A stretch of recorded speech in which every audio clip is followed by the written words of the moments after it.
Welcome to our channel. Today we how to withdraw milestones from Asana timelines with dependencies checked. Quick tutorial step by step clearly.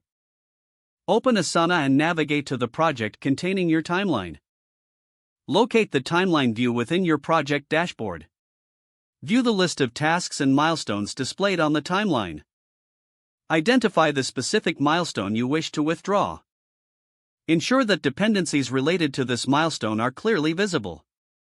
Click on the milestone to select it. Observe the details displayed on the right side of the screen. Look for the option to edit or manage the milestone. Select the option to withdraw or remove the milestone. Confirm the action to withdraw the milestone when prompted. Review any notifications or changes regarding task dependencies after withdrawal. Make necessary adjustments to connected tasks if required. Return to the timeline to ensure the milestone has been successfully removed.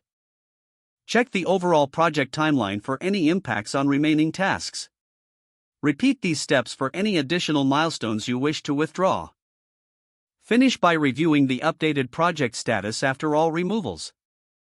If the page does not load, refresh the browser or try again in a private or incognito window. Make sure you are using the correct email address, then retype it carefully to avoid small typos. If your password is not accepted, use the reset option and create a new strong password you can remember. Check your spam folder for verification or security emails, then complete any requested confirmation steps.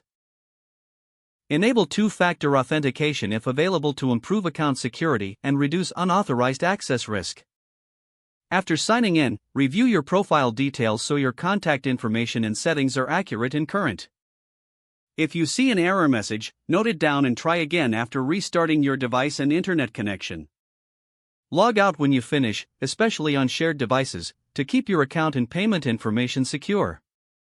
If the page does not load, refresh the browser or try again in a private or incognito window. Make sure you are using the correct email address, then retype it carefully to avoid small typos. If your password is not accepted, use the reset option and create a new strong password you can remember.